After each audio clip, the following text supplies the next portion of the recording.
All right, YouTube. Once again, it's Kennard Vernon Stewart here for the podcast. Talking Auburn football. Go ahead and smash the subscribe button so you don't miss any of the content. Like the video, comment. And as always, it's great to be an Auburn Tiger, War Eagle.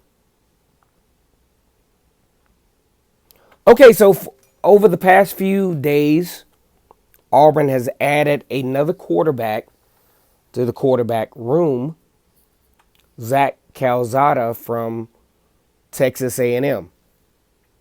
There has been some commentary on this. There have been some folks, especially I've been looking at my YouTube channel and some of the comments that, hey, he ain't all that. But here's the situation. Bringing on Zach Calzada is not a guaranteed say that this is a solution to the quarterback room. Now let's rewind this back all the way to 2019 with Bo Nix as the presumed starter over Malik Willis, who eventually left the program and has done well at Liberty. Joey Gatewood, who is still kind of in the black hole of trying to find him a spot. But here we are a couple of years later. The Auburn quarterback situation has still not been solved. The last few weeks with T.J. Finley has shown that the quarterback situation is still in disarray.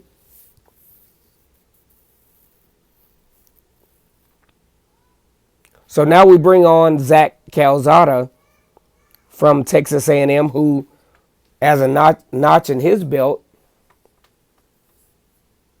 is the first quarterback other than an Auburn quarterback in the past few years that has a victory over Alabama. Now, are we going to continue to use beating Alabama as a litmus test as to your level of success? Maybe, maybe not. But Zach Calzada is in the quarterback room for the Auburn Tigers. Now, what does Zach bring to the table? Excuse me. I mean, he's 6'4". I think a very serviceable quarterback. Makes some good decisions at times. Completion percentage is probably not where you want it to be. But for whatever reason, finds himself as an Auburn Tiger. So, Auburn fans are like, well, Zach Calzada is not all that. He's not the answer. See, here's the thing about stuff like this. Zach Calzada coming to Auburn doesn't necessarily dictate that he will be the starter from Auburn. No more than T.J. Finley last year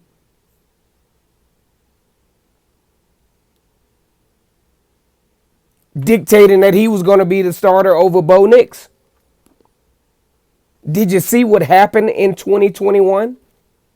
Bo Nix got injured.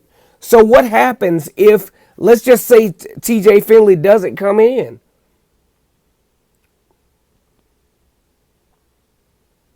You have a situation where you have Bo Nix down as a starter. Unlikely. I just never even pictured that Bo Nix would get hurt. But then who you got? I think Demontrus Davis would have been okay, but this is a true freshman quarterback. And then behind him, you got Grant Loy and some other guys, Sawyer Pate. So this is why you bring guys like Zach Calzada on. It doesn't say that he's going to be the starting quarterback.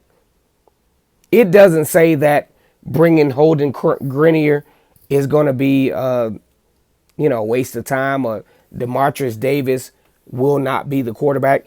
It gives you options in the quarterback room. And here are the options that we're talking about. The options are, it's really not based on total ability.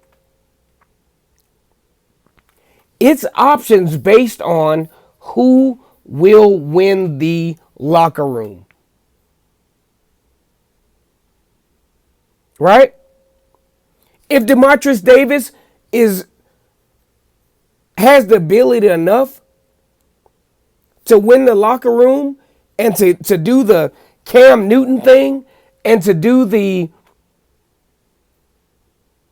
Nick Marshall thing, to lead the locker room, to make players play at a higher level, then yes, Demarcus Davis or whoever the quarterback should win the job.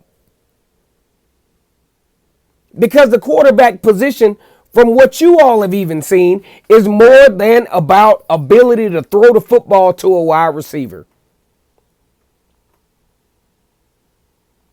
It's about leadership.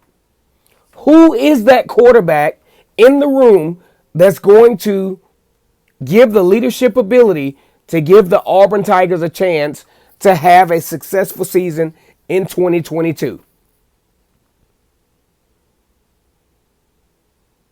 And that's what I don't understand about the Auburn fan. Oh, he's not all that. Maybe he's not. But the quarterback position at Auburn has been an Achilles heel for the last few years.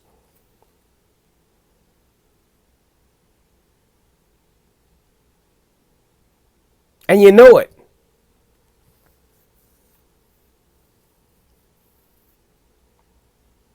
So what is it going to take as we move forward, even here in the transfer portal world,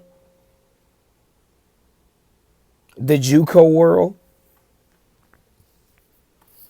as Auburn tries to solidify themselves as what is not a dumpster fire? Because you know what a dumpster fire is, Auburn fans? LSU, straight dumpster fire.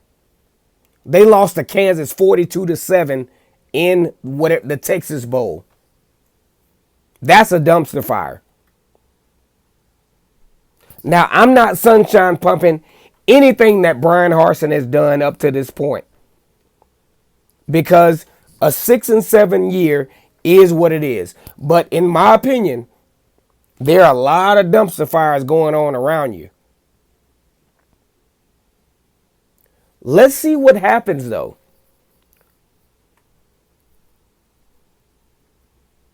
With all of this, with all of the happenings that's going on, the different moving parts.